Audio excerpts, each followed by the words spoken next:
So hi, welcome to the Noise Podcast. I'm Shane, I'm Glory. and we're here with, I'm Hoosty. I'm Jackson, and we're Designer Disguise. and we're asking some questions to say about their new album, Elswaer. So congrats on that, by the way. How do you feel about the response to it so far?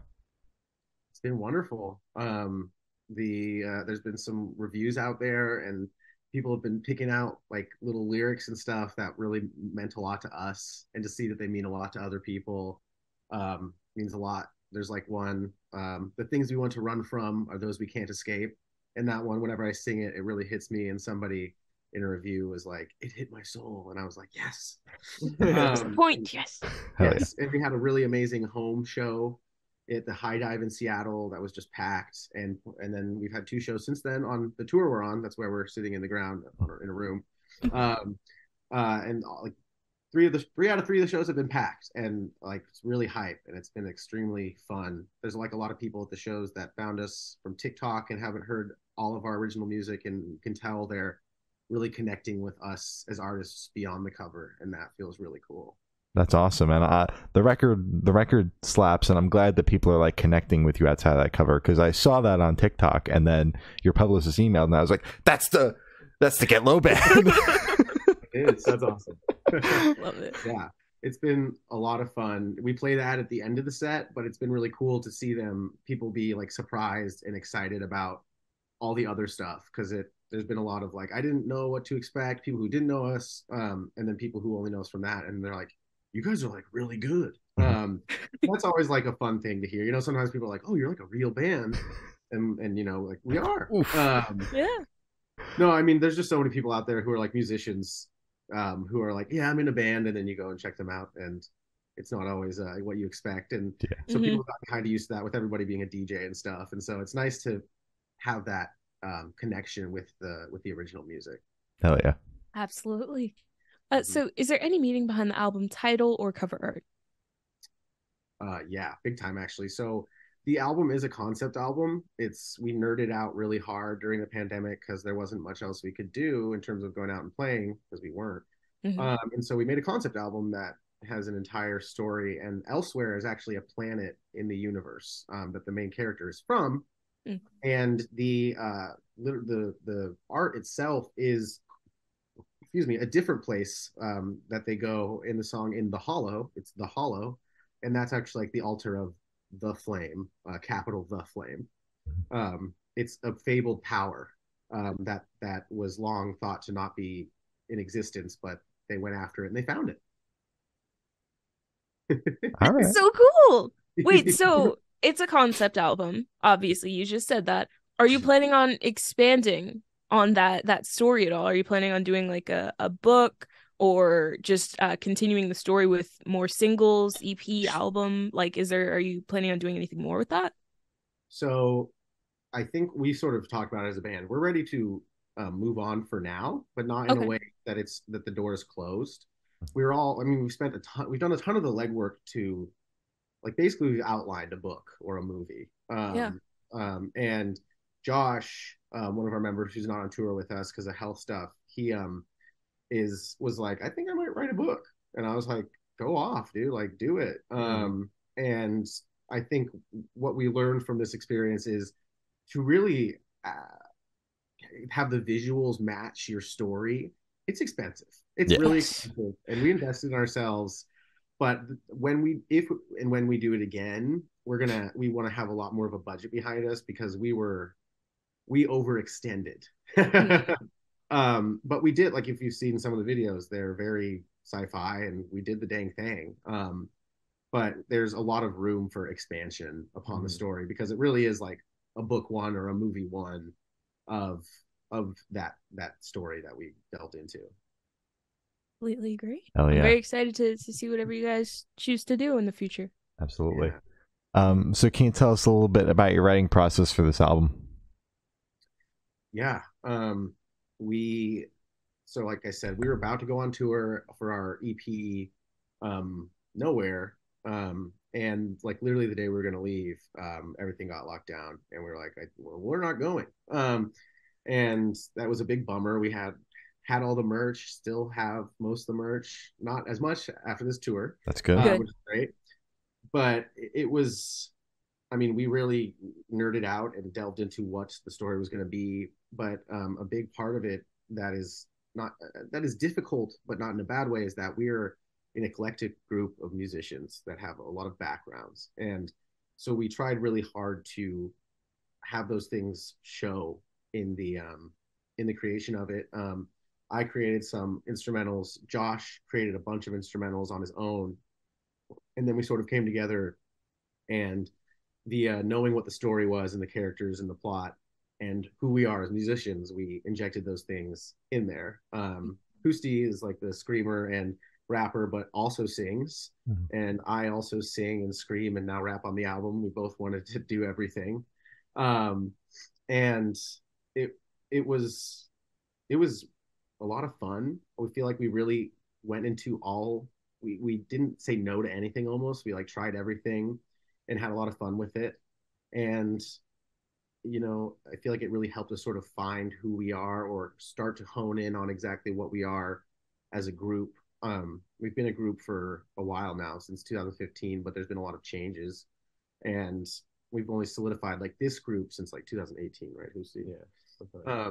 And so there's been a lot of growing together and trying to make sure that each of us shine, and because like we're all so good at our things individually, but how do you make those things come together in a synergistic way? That's the big question. Mm-hmm. And we tried to make that happen, and I think we really started to hone in on that via the writing, and the lyrics, and just I feel like after this I feel like a lot better at writing melodies, and I'm really excited to keep writing because this is just like the beginning of our synergization. Hell yeah. So, what song off this album took longest to write, and which one is each of your own personal favorites? Hmm. That is a good question. Longest to write. Longest Mhm. Was it in the Hollow because of the bridge and stuff? And all the- Yeah, yeah. It So must have been. I think it was in the Hollow. They happened at different points, so they didn't all start at like zero, and so I think it's kind of hard to know. But in the Hollow, because we ended up bringing in my sister Adrienne to do some vocals, and we spent a lot of time writing each of our verses and sort of like fixing them, adding to them, making them better. But it's actually funny because in the Hollow, I was actually one of the first. It was one of the first ones that we had stuff for, That's and true. and then to get the bridge, that is this big sort of like 3-part harmony thing. It took a while to land upon that. But in terms of favorites, And Chris's drum solo. oh yeah, Chris's drum solo. There's a drum solo in that song that took a lot of um, doing and being good at. And then when they went to the studio, Josh was like, while Chris is recording, because we did live drums, Josh was like, well, what about this? And then so Chris has to like be like, okay, let me practice that for a sec because this is about to be written in stone. Yeah. And it came out amazing. And when he played it live, it was just like chef's kiss. But in terms of favorite songs, we've talked about this a little bit. We've done a couple other interviews, and they change over time. Mm-hmm. And right now, I'm most proud of the slow song on the album, Infinite. It really, I feel like it's the most laid bare, vulnerable song on the album. While it takes place within the story of the album, it's very much about my own stuff and struggles, and it's very literal. Like the nightmares we play, I can still feel the pain, and I've been really getting into really connecting with who I am and what my emotions are, and not trying to have it be like too metaphorical. And so that one for me is really big. And my sister, she's not the one who sings it on the album with me, it's our friend Brittany, but she did it with us live in Seattle, and people were like, I cried. And like a lot of people, and I was like, that meant a lot to me because it meant that they were able to relate their own experience to it. Mm-hmm. And that's like the apex. That's the goal. That's so cool. Love it. Yeah, I would agree. Infinite's my favorite song right now. I think like being on tour and just listening to metal bands all day, it's nice to get a break, Absolutely. So just the unique song for being unique. I'm digging it a lot. Hell yeah. Agree. So how'd the track list for the album come about? Did you guys write the opener be the opener, closer be closer? Did you shuffle around and see what fits? What was that process like? Because we had a story, we were able to take all these disparate vibes and make them make sense in like a narrative order. And so it it took shape over time. Like initially we sort of had like maybe 6 songs or 5 songs that like were kind of done.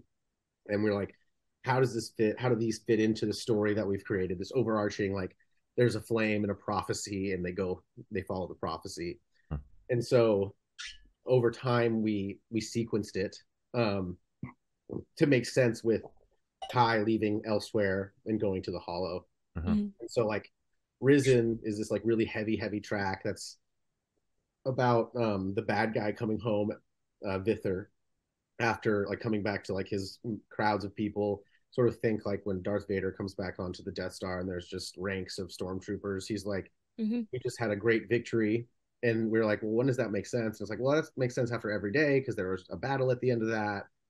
And it took shape as the songs were completed. But it wasn't that we wrote the songs with intention and had some idea of where they fit in.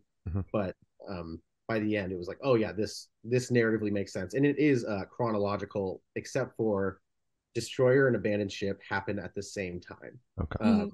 They're from opposite ships battling with each other. Okay. Love it.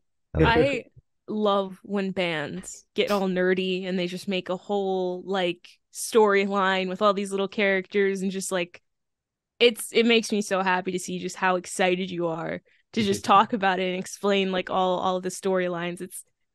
It's great. I love it. It's fun to be able to talk about it because like a lot of it was like we don't know how much this is going to be like a scene thing as much it is like what we know. Yeah. And have there be like, oh, like so questions about it. And because we know, it's really fun to be able to be like, oh, well, this happened and then this happened. And that's when Kai left his planet. And that's when he met up with Otis.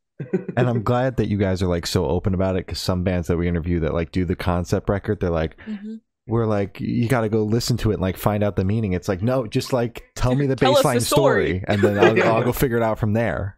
Yeah. Like you can, I think there's a lot to find out emotionally about the story via the songs. Like we can tell you that Kai left his planet and went to this place, but that doesn't really tell you all of the experiences of the characters within it. And also it took place, during the pandemic, during a lot of social and political BS. And that was very influential on the album. Like each song, while we could tell you like, this is when this happened, it's also a very clear reflection of our own experiences. It doesn't just exist in that universe. 100%.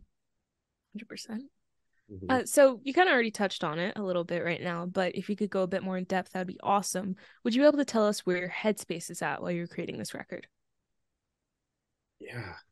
I mean, we were, locked down, like all of us. I think it's a very relatable point. But I think a feeling of helplessness and a feeling of dread was very present. Like what's gonna go on in this world? Like is bad and evil the prevalent vibe here? And the whole thing is about finding light within the darkness. And so I think it started from feeling bad about all these things, but I feel like it really culminated in finding strength within that helplessness. Yeah. Hell yeah. Absolutely. And while writing this album, I'm assuming it was because of the concept and the story that you were building. It was just a form of escapism. It kind of helped you guys cope, I'm assuming. Definitely, in a way, yeah. Big time. I mean, for me, like one of the ways that we were escaping was in sci-fi itself, just what we were taking in. Like I love sci-fi.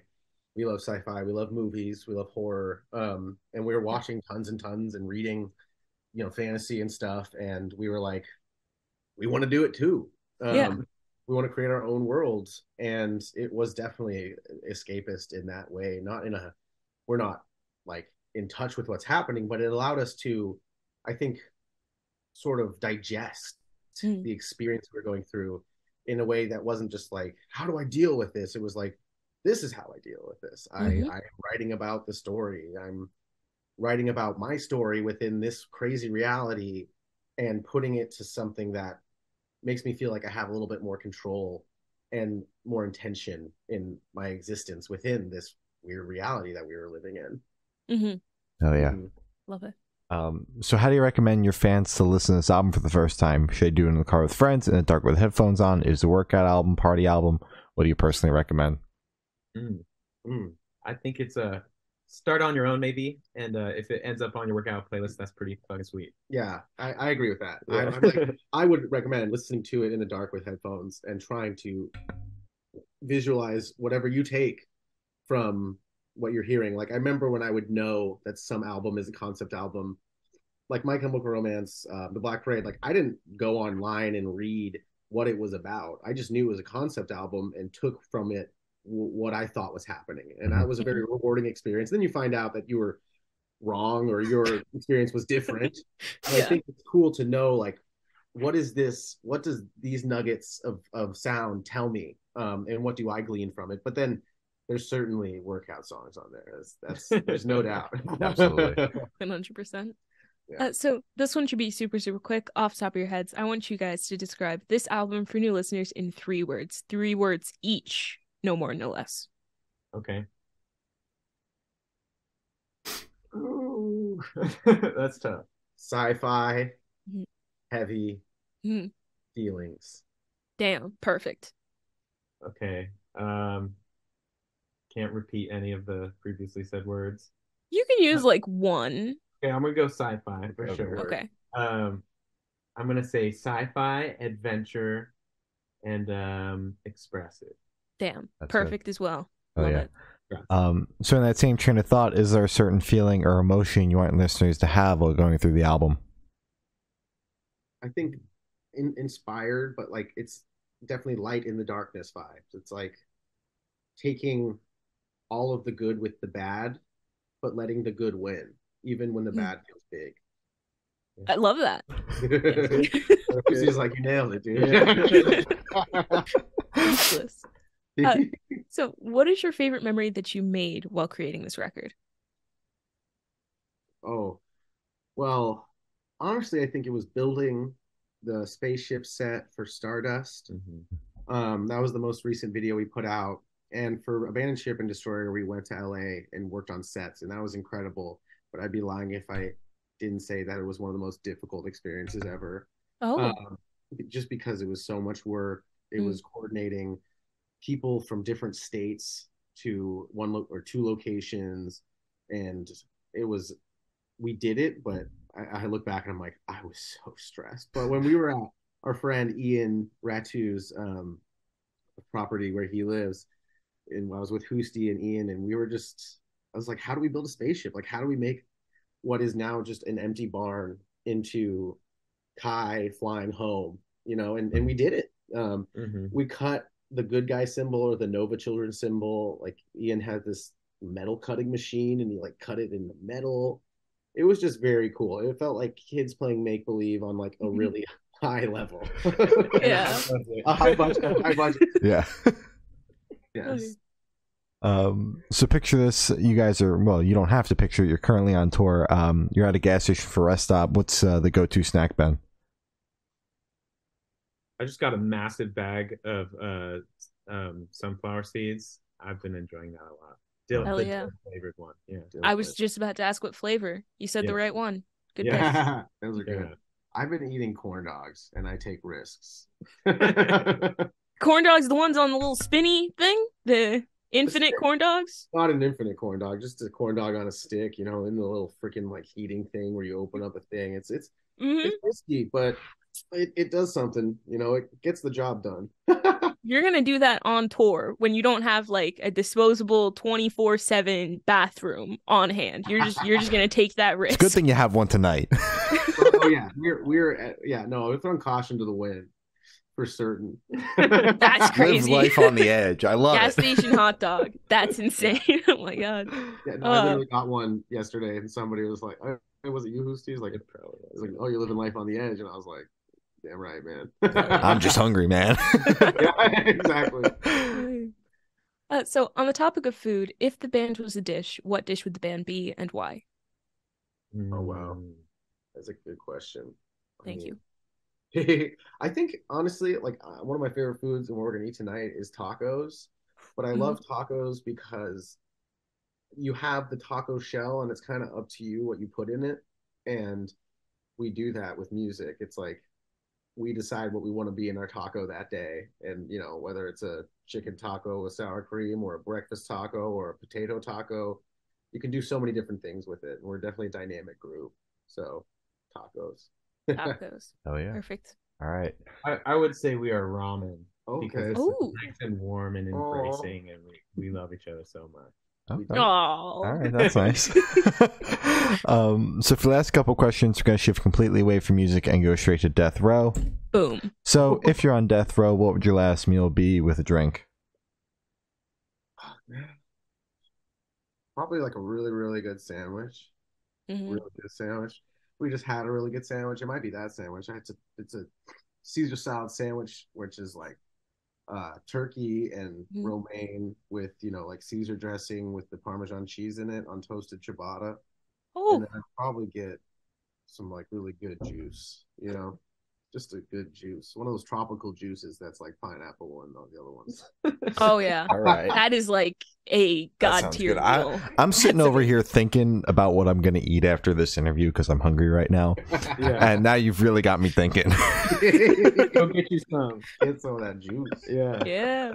What are you gonna do? I think I'd probably do like a really nice sushi plate, some katsu, and then a good IPA.